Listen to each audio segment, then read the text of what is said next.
You're not stupid. You're not weak. So why can't you leave? The answer has nothing to do with logic and everything to do with how your brain was wired long before you met them. Welcome to the forensic breakdown of why we stay when we should leave. This is about the biological and psychological anchors that hold us in place even when our logic tells us to run. Chapter 1. The Sunk Cost Trap. This is one of the most powerful psychological forces in the human mind. It's the internal bias that makes us continue an investment based on what we've already spent. The longer you've invested time, emotions, sacrifices, even finances, the harder it becomes to walk away. Your brain frames leaving not as freedom, but as a total loss of everything you've built.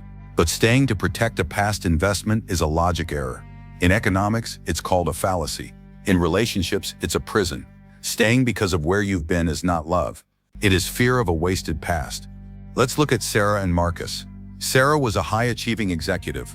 She was logical in every area of her life, except her marriage. She had spent 10 years trying to fix Marcus. Sarah had sacrificed her friends, her hobbies, and her peace to make the relationship work. Every time she thought about leaving, her brain would list the costs, the years lost, the effort expended. The forensic cost was too high. Her brain was telling her that if she left now, those 10 years were for nothing. This is the forensic heart of the trap. You stay to make the past count, even if it destroys your future. You are protecting a ghost. Chapter 2. The Childhood Blueprint. If love in your early life felt inconsistent, warm then cold, present then absent, your nervous system learned to associate love with the chase. Love became a hunt. You didn't learn that love is a steady state. You learned that love is a spike of reconciliation after a period of abandonment. You became a forensic expert at reading the spikes. You mistook adrenaline for affection. When you meet a toxic partner, their hot and cold behavior matches your internal blueprint perfectly. Your logic says it's unhealthy, but your nervous system says, this feels like home. The chaos is comfortable. This creates the trauma of the normal. A healthy partner feels unsafe because they are unfamiliar. Sarah would go on a date with a kind man and feel an itch to leave. Her system was waiting for the hurt that never came. Your brain becomes a laboratory for intermittent reinforcement. One "I miss you" text after a week of silence creates a dopamine hit stronger than any consistent love could ever provide. You are a chemical hostage. Your internal blueprint is looking for the spike of reconciliation, not the steady state of peace. You have been trained to find comfort in the conflict. Peace feels like abandonment. Chapter 3. Identity Fusion. When you've been in a relationship long enough, especially a toxic one, your sense of self starts to merge with the relationship. You and us start to blur into a single shadow. Leaving doesn't just mean losing them. It means losing the version of yourself you've been for years. For Sarah, she was the fixer. Without someone to fix, she didn't know how to exist. That's the ultimate terror. This is the shadow of the future. You fear the empty space where the relationship used to be more than the pain of staying. You would rather be hurt than be alone with a self you no longer recognize. That terror of the void is what keeps people paralyzed. Your identity has been outsourced to the bond. Reclaiming it feels like an amputation, but it is actually the only way to breathe again. If this is making something click for you, subscribe. I drop these relationship psychology autopsies every week to help you see the patterns before they consume you.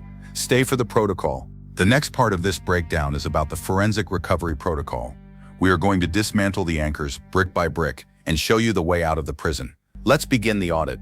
First, you must conduct an anatomy of a request audit. Look at how often you ask for basic needs, respect, time, clarity, and how they are handled. If your needs are framed as attacks, you are being erased. Next, perform an isolation audit. How many of your friends have you stopped seeing? How much of your own reality do you still own?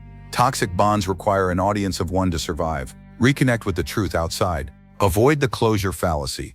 You seek one last talk to understand, but a person who couldn't respect you in the relationship won't give you clarity in the ending. Closure is a gift you give yourself through the truth. Leaving is not a single decision, it is a somatic process. You have to teach your body that you can survive the withdrawal. Breaking the bond is a biological detox of your entire nervous system. Expect the panic. Expect the withdrawal.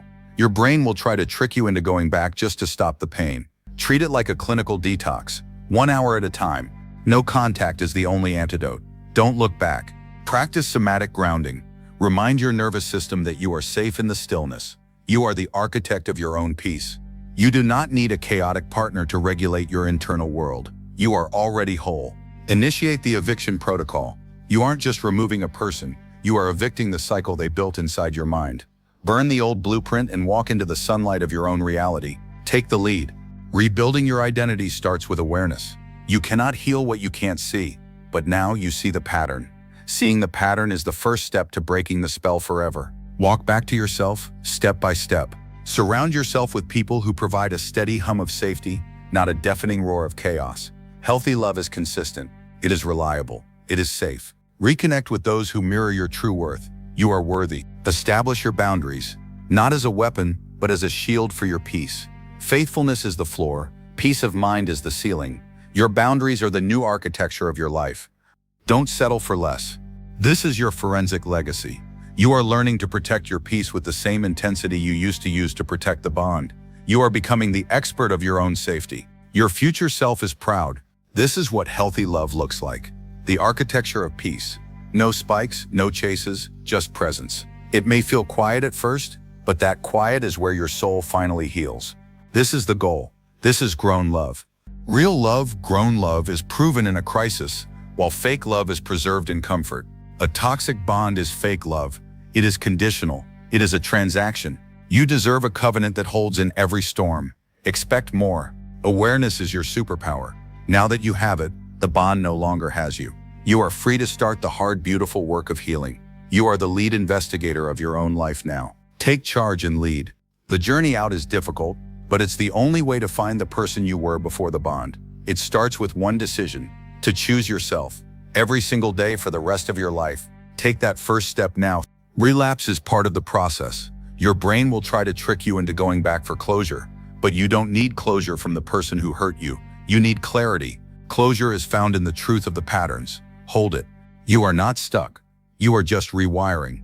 Give yourself grace. The healing has already begun. You are the forensic expert of your own life now. Take the lead and never look back. Stay strong in the truth. Now watch this next. It explains the step-by-step process of emotionally detaching from a partner your brain is addicted to. That is your next step. Take it now. We go deeper there. See you then. Take the lead. Your future self is waiting for you to make this choice. I'll see you in the next video. Breaking free is possible. Start today. I'm Rupert, and this is TruTalkX. Good night, Sarah. Good night, Marcus. Good night, everyone.